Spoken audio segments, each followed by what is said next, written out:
Так, xayrli kun, soat 1 bizda. Assalomu alaykum va rahmatullohi va barakatuh do'stlar. Men tag'in mana bunda o'tiraman.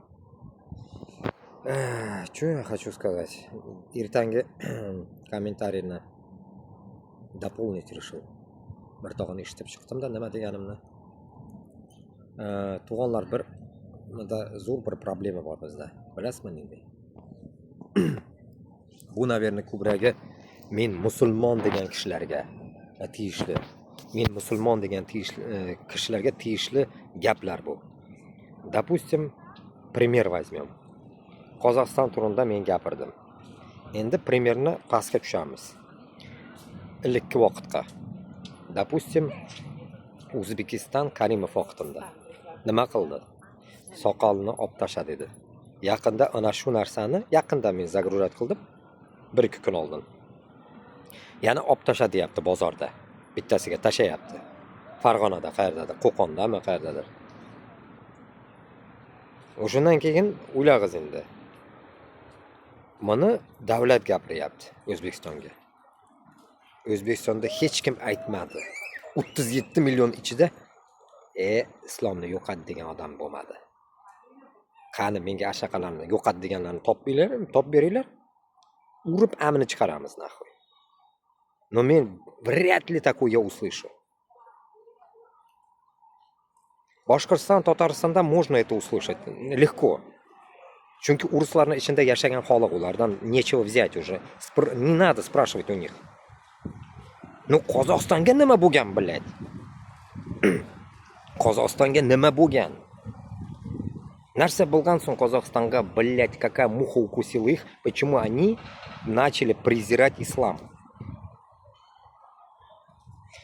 Keyin hozirlarda может возникнуть мысль такая.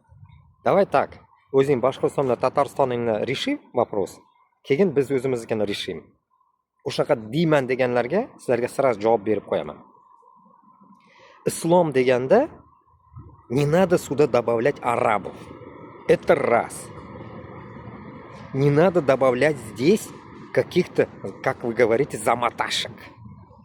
Не надо здесь ничего этого добавлять. Вам конкретно говорю я, что когда речь идет об исламе, пример сейчас приведу вам, сразу вам вот прям торкнуть должно, блядь, вон шлай, дрожь должно взять Палестина. До этого Сирия. Вот это вот ислам. Вот это ислам. Оно не означает, что они все замоташки, они все что-то там делают, все сектанты, все какие-то хуй поймешь кто. Нет. Bizning исламда никаких сект нету. Здесь огромная группа под названием ханафитский мазхаб. Alhamdulillah. Muhammad payg'ambarimiz tagida biz yuribmiz. O'shundan kelgan darslarni biz olganmiz. Какой olganmiz? Darslarni men gapirib qo'yapman. Имеется в виду, kimdir olgan, kimdir yo'q. Ilm deb gapiraylik. Вот когда вы говорите о том, что масштабируя и презирая и унижая, в Казахстане особенно, до хрена это вылазит, вы определитесь, вы против русских или против ислама. Mana shu narsalarni to'xtatish kerak.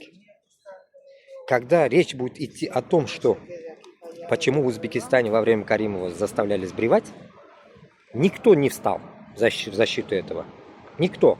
Только сами узбеки сбегали, которые мусульмане чистокровные, мусульмане, которые богобоязненные, и другой davlatlarga ketib qolishdi. Jonini saqlash uchun. И все. Men shu paytda islomda bo'lsa, men ham qochib ketardim, kerak bo'lsa.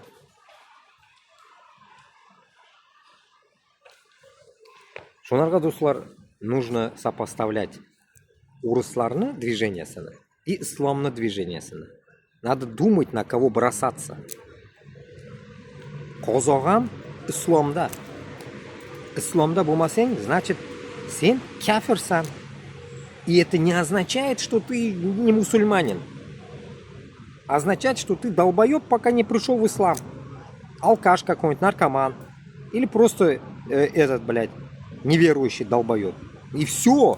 А unaqa tiqilib yotibdi boshqirt bilan Totarda. Hammasi urushda ana shularda. Adashganlar deymiz biz ularni. Shularga tug'anlar. Когда будет речь идти об исламе, хоть Башкортостанда, хоть Сибирда, Алтайда, хоть Джаханам Тишегинда, где-то там, да, речь будет идти о том, что есть Аллах Та'ala, есть Мухаммад Пайгамбарымыз и его умма, это мы. Все, boshqa so'z yo'q. Boshqa odam yo'q. Farq qiluvchi odam sizlarga tushuntirilgan. Kim farq? Yaxshi odam bor, yomon odam bor. Tushunmagan hali dalbayoblar bor. Mana shunaqalar bor. Голубойlar bor, lezbiyankalar bor hozirgi vaqtda. Все, вот. Примерно вот этот контингент вы должны отличать. И нацистlar bor. Urusga o'xshagan ko'tlar. И сионистlar bor, блядь. Amini yegan. Вот вам отличие. Другого отличия нету. Когда я в 2022 году попал, я вам рассказывал это, Казахстан. Меня попутку взяли, автобус взорвался где-то к Кызылорде, Туркестанге bormagancha, где там. Чёль, хаммер, чёль, пустыня. Ночь начала вступать и мороз. Мы с женой. Kim to'xtadi? Er-xotin bitta akalar bordi, namanganlik, и men xotinim bilan. Kim to'xtadi? Musulmon, qozoq to'xtadi. Musulmon to'xtadi, boshqasi o'tib ketyapti. To'xtamayapti, musulmon to'xtadi. Men tan berdim, shunda musulmon bor ekan dedim. Xudoyim dedim. Masjidlarga bordim Shimkentda. Juma namoziga. Я никогда даже уму не представлял, пока не начал эти эфиры вести, что в Казахстане вот эта дичь. Я никогда бы этого и не знал бы, и не говорил бы, пока сам не соприкоснулся с этим. Потому что bizda O'zbekistonda yo'q unaqa narsa. Bizda birinchi savol beriladi, musulmonmisan deydi. Alhamdulillah musulmonman deb bizni o'rgatishgan. Sizlar nimani gapiryapsizlar? Nima qilyapsizlar? Вообще ong bormi sizda? Ong. Anglaysizmi вообще? O'zingizni ong'ingizni eshityapsizlarmi? O'zingizlar gapirgan gapni? Ha, sherda bitirsa shapalaq urishuvlar yo'qmi shaqalar ko'tlarga? Qozog'istonning ichida. Как русская община. Сделайте мусульманскую общину, которые мозга делают против ислама. Это же позор. Позор говорить, что какая-то идет арабизация. Какая нахуй арабизация? Sen boshda o'zingning tilingni gapirgin, o'zingning tilini yodlagin, qozoq tilini yodla. Qozoq tilida Qur'oningni yodla. Тебя никто не просит арабский учить. Как хочешь ходи, хоть голая ходи. Да похуй, блядь, нам, как ты будешь ходить. В могиле будешь отвечать сама. Нам до пизды, что ты, как ты будешь ходить там, блядь, и жить. Короче, Башкортостан, Татарстан, Казахстан, Узбекистан, Таджикистан, Кыргызстан, Туркменистан, Афганистан, всем это относится. Islomni mahkam ushlaylar, mahkam islomni ushlaylar. Biz asha islom orqaligina ko'tarilamiz inshaalloh.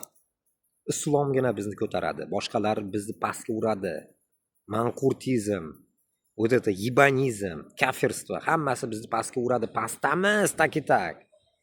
Bizni faqat islom tepaga ko'taradi. Xudo, Allohim ko'taradi tepaga. Shuni bilib qo'yinglar. И хватит уже. Хватит бояться. Надо строить нормальную цивилизованную страну. Везде всем это касается. Это не только война против Москвы.